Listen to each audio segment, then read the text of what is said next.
할렐루야. 제가 예전에 이스라엘의 성지순례를 갔는데, 특별히 이스라엘 남부 지역에 보면 광야 지대인데 동굴이 참 많습니다.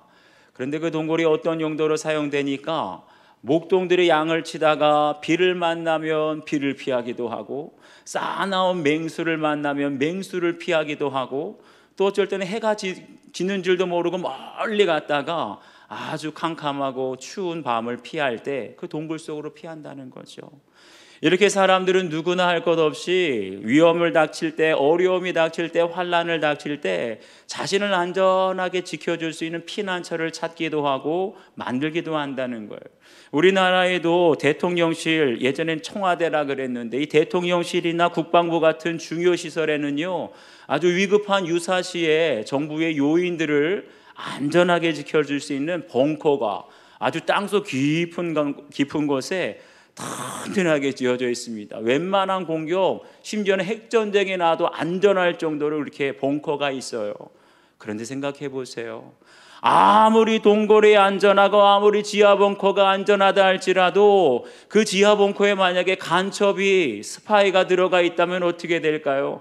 안전한 곳이 아니라 가장 위험한 곳이 되겠죠. 내가 동굴로 피했는데 거기 독이 가득한 전갈대가 있다면 아마 동굴이 가장 위험할 거예요.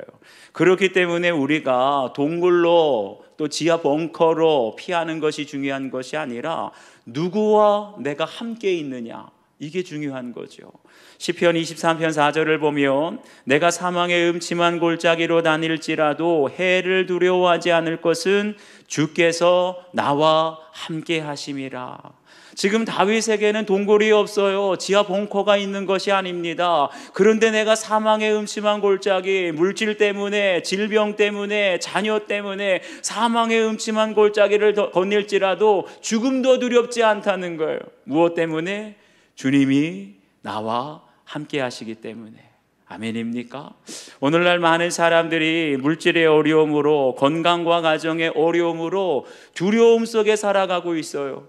그런데 여러분의 그 두려움으로부터, 그 염려로부터 여러분을 안전하게 지켜줄 피난처가 있습니까? 과연 무엇입니까? 오늘 주신 말씀을 통해서 도피성이라는 제목으로 함께 은혜를 나누도록 하겠습니다. 첫 번째는 자신의 연약함을 알아야 합니다. 우리 2절과 3절 말씀 함께 읽겠습니다. 시작. 이스라엘 자손에게 말하여 이르기를 내가 모세를 통하여 너에게 말한 도피성을 너희를 위해 정하여 부지 중에 실수로 사람을 죽인 자를 그리로 도망하게 하라.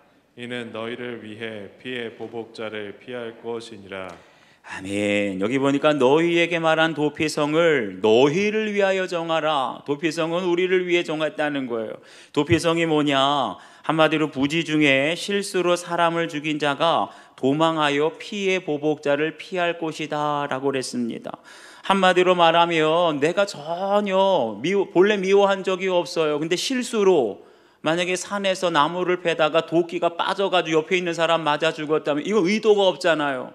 저 100% 실수로 살인한 자가 그 피의 보복자로부터 도망하여서 피할 수 있도록 안전하게 보호할 수 있도록 도피성을 만들라는 겁니다. 그런데 여기서 생각해 볼 것은 이 부지 중에 살인한 자, 실수로 사람을 죽인 자가 과연 누구냐는 거예요. 그 사람이 우리일 수 있다는 겁니다. 우리 자신을 돌아보면 여러분, 우리 자신도 자기도 모르는 사이에 부지 중에 얼마나 많은 사람을 죽이고 있는지 몰라요. 아무도 그런 척 안 하시네. 여러분 가만 보게 되면 꼭 사람이 칼이나 총으로만 사람을 죽이는 것이 아닙니다. 총보다 더 무서운 것이 눈총이라고 들어보셨습니까? 눈총 한 방에 사람이 죽어요. 칼로만 사람을 죽이는 것이 아니라 눈에 보이지 않는 사람의 마음을 찌르는 비난과 저주와 조롱, 비수 같은 말이죠. 그런 말이 비수와 같이 탁 꽂히면은요, 숨이 멎는 것처럼 죽게 되는 거예요. 뿐만 아니라 눈에는 보이지 않지만 우리의 마음속에 얼마나 많은 사람들을 미워했습니까?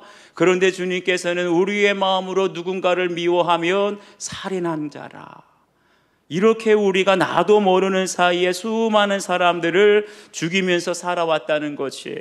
그래서 우리가 부지중에 누군가를 죽이는 말과 그런 행동을 눈총으로, 째려보는 눈총으로 누군가를 죽이는 죄인이라는 것을, 그렇게 연약한 자라는 것을 여러분 아셔야 합니다. 그런데 보세요. 여호와께서 여호수아에게 너희를 위하여 도피성을 만들라 이 말한 때가 언젠가요? 앞에 19장 51절을 보면 이에 땅 나누는 일을 마쳤더라 라고 그랬어요. 지난 7년 동안 가나안 전쟁을 다 승승장구 이겼습니다. 지난주에는 7지파가 땅을 기업으로 분배받지 못했는데 이제는 12지파 모두 다 땅을 분배받는데 성공적으로 마쳤어요. 그러니 이제 고생 끝 행복 시작이다. 이제 하나님의 일을 우리가 성공적으로 다 마쳤다. 기쁨에 빠져 있지 않았겠습니까?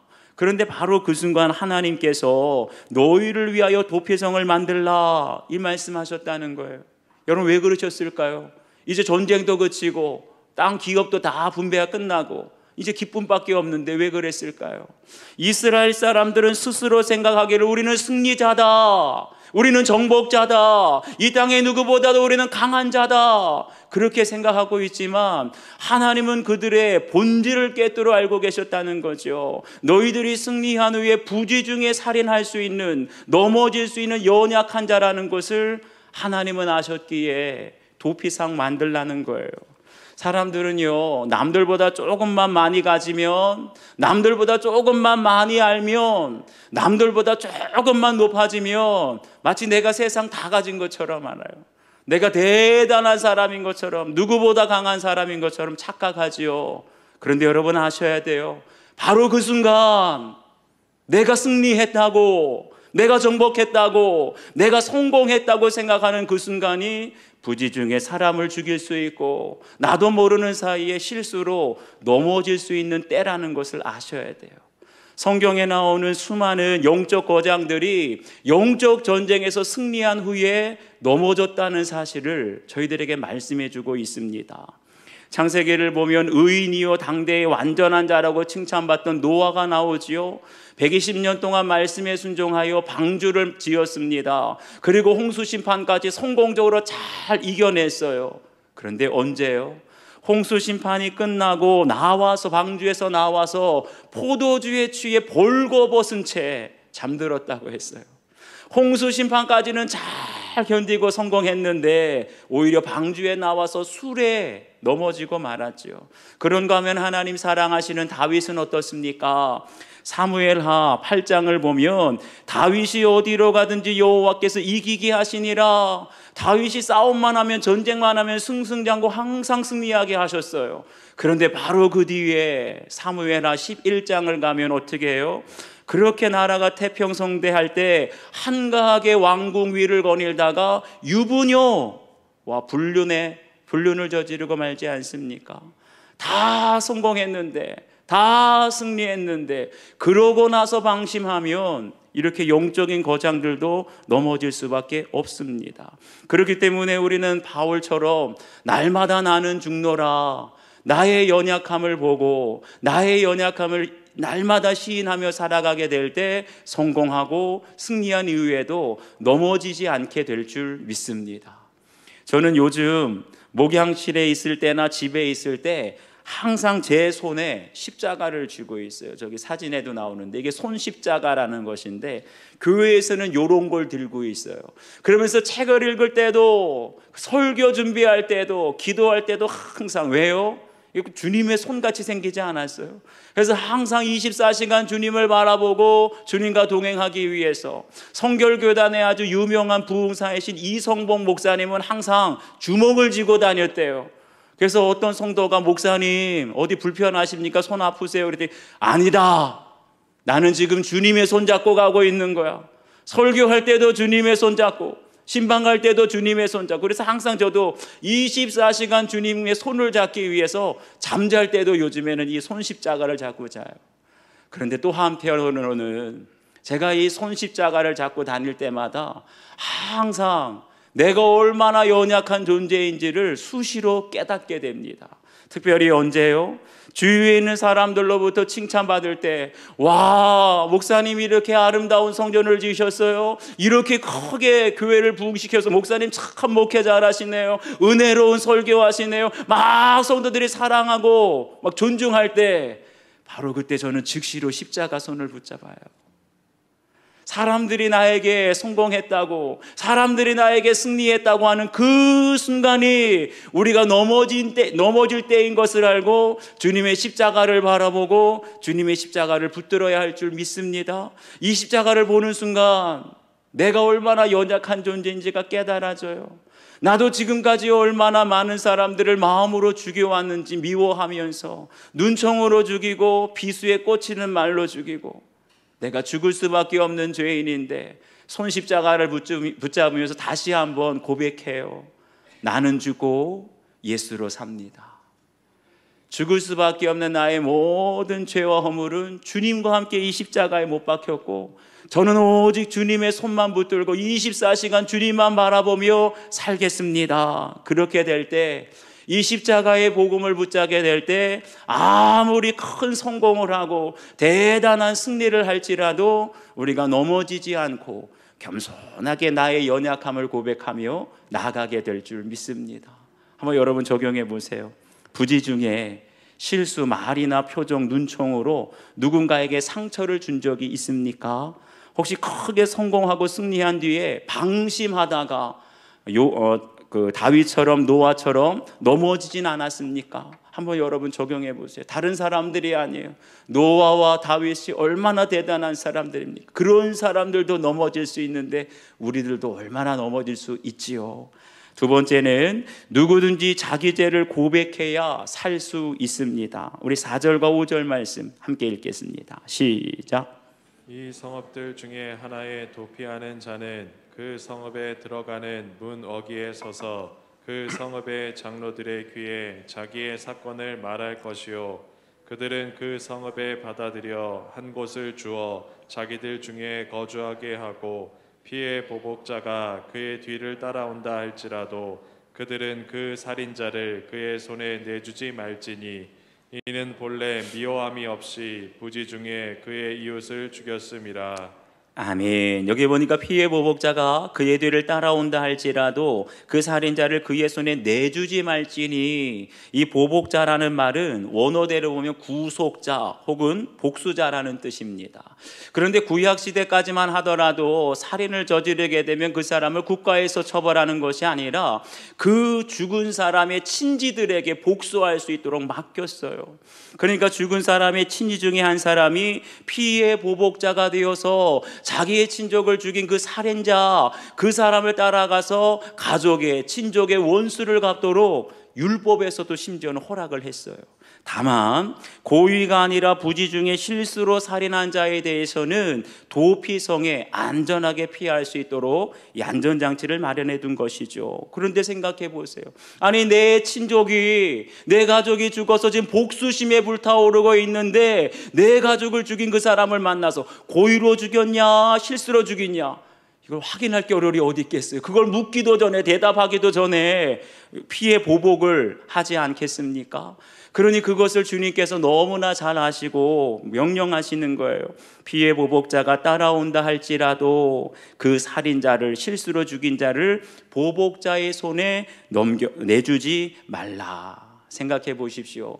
사람들은 누구나 할 것 없이 당한 만큼, 내가 받은 만큼 갚아주리라, 안 갚은 말이라, 믿는 사람이나 안 믿는 사람이나 똑같아요.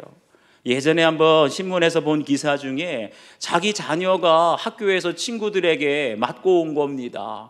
그런데 그걸 보고 본 엄마가 감정을 추스렸어야 되는데 참지 못하고 학교로 달려가서 누가 내 아이 때렸냐 그래가지고 눈에는 눈, 이에는 이, 똑같이 폭행하는 사고가 일어났어요. 그러니 여러분 생각해 보세요. 또 그 맞은 아이의 엄마는 또 어떻겠습니까? 그러니까 아이들의 싸움이 결국 어른의 싸움이 되고, 복수는 또 다른 복수를 낳으면서 악순환이 그치질 않는 거예요. 이러한 복수의 악순환을 그치는 건 오직 하나, 용서밖에 없는 줄 믿습니다. 성경을 보면 하나님은 그분의 백성이 보복하거나 원수 갚는 것을 원치 않는다고 말씀하세요. 로마서 12장 19절을 보면 내 사랑하는 자들아, 저희들에게 말씀하시죠. 너희가 친히 원수를 갚지 말고 하나님의 진노하심에 맡기라. 기록되었으되 원수 갚는 것이 내게 있으니 내가 갚으리라. 원수 갚는 건 누구에게 있다고요? 우리 주님께 있다는 거예요. 그러니까 네가 갚지 말고 원수는 내가 갚겠다. 그러면 우리는 뭘 해야 됩니까? 너는 원수가 배고플 때 먹을 것을 주고 원수가 목마를 때 마실 것을 줘라. 여러분, 이게 가능이나 합니까? 아니, 우리 가족에게 나에게 손해를 끼친 그 사람을 보게 되면 그냥 오기만 해도 피가 거꾸로 그냥 솟는 것 같고, 원수를 보면 내 속이 뒤집어지는 것 같고 손이 부들부들 떨리는데, 아니 무슨 먹을 것을 주고 마실 것을 줍니까? 이게 내 자아가 죽지 않은 사람, 내 혈기가 살아있는 사람은 도저히 할 수 없는 일이죠. 그런데 오직 어떤 사람이요? 예수님과 함께 십자가에 죽은 사람, 오직 그 사람만이 이 말씀대로 순종하게 될 줄 믿습니다. 내 자녀에게 피해를 주고 나에게 정말 큰 손해를 입힌 그 사람 볼 때, 나도 당신처럼 지금까지 마음으로 많은 사람들을 미워하며 살인한 죄인입니다. 나도 당신처럼 눈총으로 비수에 꽂히는 말로 많은 사람들을 죽인 내가 살인자입니다. 그러면서 내가 예수 그리스도와 함께 죽고 예수 그리스도와 함께 십자가에서 살아난 사람, 십자가의 용서를 경험한 사람만이 이제 나도 당신을 미워하지 않고 내가 받은 대로 갚지 않고 주께 받은 용서의 은혜대로 용서하겠습니다. 그럴 때 우리의 인생에 이 복수의 악순환이 용서하는 자, 나는 죽고 예수로 살며 주님의 용서를 체험한 사람을 통해서 악순환이 끊어지게 될 줄 믿습니다. 그런데 보세요. 여기 보니까 도피하는 자는 그 성읍에 들어가는 문어귀에 서서 그 성읍의 장로들의 귀에 자기의 사건을 말하라 라고 말씀하세요. 그러니까 아무런 악의도 없어요. 본래 미워하지도 않았어요. 근데 100% 실수와 부주의로 사람을 죽였는데 결백하다는 거지요. 그런데 아무리 결백하다고 그 자리에 가만히 머물러 있으면 피해 보복자가 와서 보복당할 때 피할 길이 없다는 거예요. 그리고 설사 그가 피해 보복자로부터 피해서 도피성 문 앞에 도착했다 할지라도 그 성의 장로들에게 자기의 죄를 고백하지 않고 자기의 사건을 다 말하지 않게 되면 도피성 문이 열리지 않는다는 거예요. 그러니까 살인한 자는 먼저 어떻게 됩니까?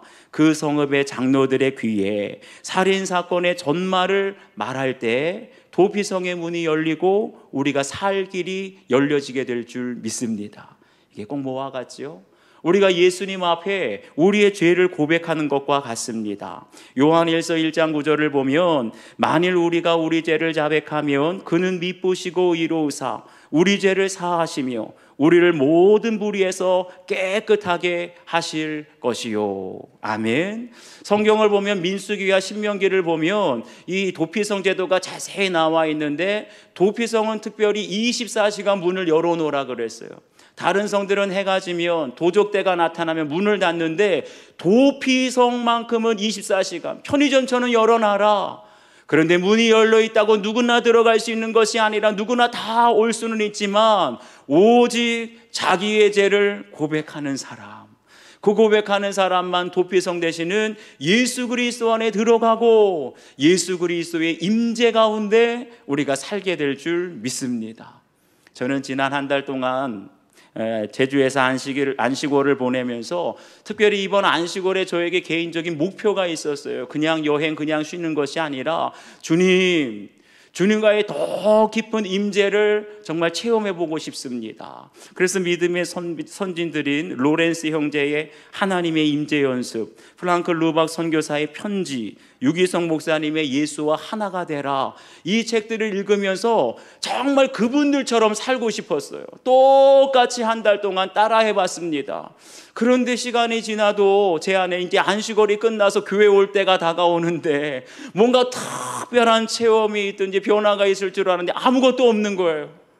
해봐도 소용없네, 실망하면서 포기할 때쯤이 되었는데 그때쯤 어느 하루는 제가 주님과의 더 깊은 임재로 나아가기 위해서 조용히 기도하고 있는데 그날따라 제 안에서 자꾸만 제 안에 감춰진 죄악들이 하나씩 떠오르는 겁니다. 하루 종일 회개 기도하고 죄 고백만 했어요. 특별히 그 중에서는 평소에 심각하게 죄라고 생각하지 않았던 것들, 뭐 예를 들면 잠깐 스쳐가는 거 있잖아요. 이걸 뭐 어떻게 제가 맡겠어요? 잠깐 스쳐가는 죄, 아니면 아무것도 하지 않았지만 그냥 마음으로만 품고 있었던 악한 생각들, 주님께서는요, 그것도 가볍게 지나치지 말라고 말씀하시더라고요. 지금까지 저는 눈에 보여지지 않는 죄라면 그냥 가볍게 지나가고 마음으로 잠깐 스쳐갔던 거는 아무것도 아닌 것처럼 회개하지 않았는데, 주님은 그것에 대해서 가볍게 지나치지 말라. 그러면서 그 이후로부터 매일 잠들기 전에 기도하기 시작했어요. 뭐 달라 기도가 아니라, 주님, 혹시 오늘도 제가 마음속으로 악한 생각을 하며 마음에 스쳐가는 죄를 짓지 않았습니까? 누군가를 내가 마음으로 정죄하고 누군가를 마음으로 미워하면서 죽이지 않았습니까? 행여라도 아주 스쳐가는 생각으로라도 음욕을 품고 제가 누군가를 바라본 적이 없나요? 아주 작고 사소한 하루 24시간을 돌아보면서 내 마음속에 숨겨진 아직도 고백하지 못한 죄가 있지는 않은지, 날마다 그렇게 저의 죄를 고백하는데 어느 순간 갑자기 주님과 동행하는 눈이 열려지는 거예요. 지금까지 아무리 책을 읽고 다 따라해봐도 안 됐었는데, 날마다 이건 죄도 아니지, 마음으로 스쳐 지나가는, 마음속에만 품고 아무런 계획도 없어요. 그냥 마음으로만 품고 있었던, 지금까지 그냥 지나쳤던 죄를 낱낱이 고백하게 될 때 주님과의 깊은 임재를 경험하게 된 줄 믿습니다. 여러분, 혹시 신앙생활을 수십 년 해야도 나는 왜 이렇게 밋밋하지? 아무런 감동도 기쁨도, 나는 왜 신앙생활이 이렇게 형식적일까? 혹시 돌아보시길 바라요. 여러분 안에도 마음으로 스쳐가는 죄, 마음으로만 품고 있었던 죄에 대해서 여전히 회개하지 않은 것이 있다면 한번 고백해 보세요. 우리의 죄를 낱낱이 고백하게 될 때 도피성 되신 주님의 문이 열려지게 되고, 주님의 깊은 임재로 들어가게 될 때 도피성 되신 주님 안에서 세상이 줄 수 없는 평강, 이전에 경험해 보지 못했던 깊은 경험을 여러분 경험하게 될 줄 믿습니다. 한번 적용해 보세요. 눈에는 눈, 이에는 이라는 법칙으로 누군가에게 받은 대로 여러분 안 갚음한 적이 있습니까? 악순환이 되죠. 악순환을 끊기 혹시 용서할 사람이 떠오른다면 그 사람이 누군지 한번 적용해 보세요. 도피성 대신 주님 안에 거하기 위해서, 주님의 임재를 경험하기 위해서 내가 고백해야 할 죄, 마음으로 스쳐가는 죄, 마음으로만 품고 있었던 죄, 주님은 그것도 크게 보세요. 그것을 한번 여러분 무엇인지 적용해 보시길 바랍니다. 마지막 세 번째, 누구든지 도피성 안에 있으면 살 수 있습니다. 우리 7절과 8절 말씀 함께 읽겠습니다. 시작. 이에 그들이 납달리 산지 길리 게데스와 에브라임 산지의 세겜과 유다 산지의 기럇 아르바 곧 헤브론과 여리고 동쪽 요단 저쪽 르우벤 지파 중에서 평지 광야의 베셀과 갓 지파 중에서 길르앗 라못과 므낫세 지파 중에서 바산 골란을 구별하였으니. 아멘. 여기 보면 도피성을 선정하는데 요단 서편에는 갈릴리 게데스, 세겜, 헤브론 세 군데, 요단 동편에는 베셀과 길르앗 라못, 바산 골란. 그런데 이들 지명들을, 성읍들을 지도로 살펴보게 되면 정확하게 요단강을 중심으로 동쪽에 세 군데, 서쪽에 세 군데, 그것도 위쪽, 아래쪽, 중간 정확하게 골고루 6군데의 이 도피성을 정했다는 겁니다. 왜 이렇게 골고루 흩어져서 정했을까? 그것은 다른 것이 아니라 이스라엘 백성들이 광야에서 행진할 때도, 그때도 부지 중에 살인한 사람이 피할 길이 있었습니다. 그 당시에는 회막들에 있는 번제단으로 피하면 생명을 구할 수가 있었는데, 이스라엘 백성들이 광야에서 행진할 때 이 회막이 어디에 있었느냐? 모든 지파의 정중앙 한가운데 있었다는 거죠. 그러니까 어디에 있든지 쉽게 이 번제단을 갈 수가, 회막으로 달려갈 수가 있었는데, 그런데 가나안 땅을 정복한 뒤에는 이스라엘 12지파가 요단 동편에도 요단 서편에도 동서남북 흩어져 있으니까 이 실로에 있는 회막으로 달려가다가 도망가다가 잡히게 생겼어요. 피해 보복자에게. 그래서 하나님께서 어디에 있든지 누구나 쉽게 이 도피성으로 피할 수 있도록 동서남북 골고루 6군데에 이 도피성을 정하도록 한 것이죠. 그런데 구절을 보면 누구든지 부지 중에 살인한 자가 그리로 도망하면 살리라 라고 했어요.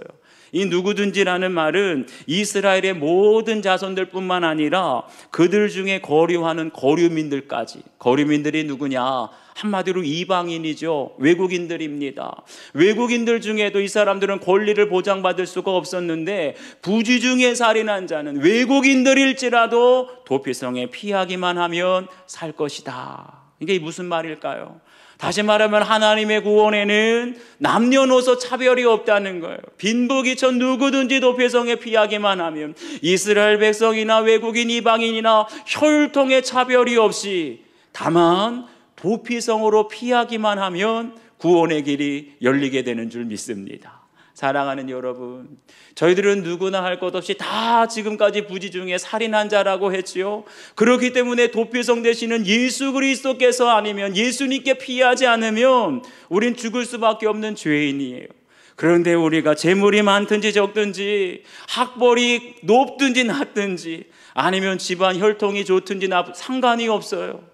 이방인이든지 아니면은 이스라엘 백성이든지 누구든지 예수님을 믿고 우리의 피난처 되시는 예수 그리스도께 나오기만 하면, 우리의 죄를 고백하기만 하면 도피성 안에 거하는 누구든지 다 구원의 길이 열리고 생명을 얻게 되는 줄 믿습니다. 예전에 선한 목자 교회에서 유기성 목사님께서 부목사님들과 함께 예수 동행일기를 쓰기로 했는데, 처음에는 다들 예수님 바라보면서 동행한다고 하니까 좋아했는데 시간이 흐르면 흐를수록 큰 교회는 사역이 많거든요. 그러니까 부목사님들이 사역이 많고 바쁘고 지치게 되니까 이 예수 동행일기 쓰는 것도 일이 되어서 너무나 힘들어하는 거예요. 그러니까 그것을 담임 목사님이 또 보이잖아요. 그러니까 유기성 목사님이 부목사님들에게 예수 동행일기 쓰는 것이 그렇게 힘들고 부담스러우면 내일부터 일기 쓰지 맙시다, 이렇게 선포를 했대요. 그랬더니 부목사님들이 이제 일기 안 쓴다고 너무나 그냥 화색이, 얼굴이 그냥 살아나더래요. 지금까지 죽상을 하고 있다가 이제 동행일기 안 쓰는데 너무나 좋다고. 그러고 나서 잠시 침묵이 지나고 났는데 부목사님 중에 한 사람이 일어나서 유기성 목사님에게 이렇게 말하기 시작했습니다. 목사님, 솔직히 교회 사역도 바쁘고 너무나 분주하고 힘들어서, 또 가정에 들어오면 가정 사역하느라 바쁘고 지쳐서 정말 이 예수 동행일기 쓰는 게 저희들에게는 힘들고 어려운 것이 사실입니다. 하지만 예수 동행일기를 쓰기 전으로 돌아간다고 생각하니까 아찔합니다.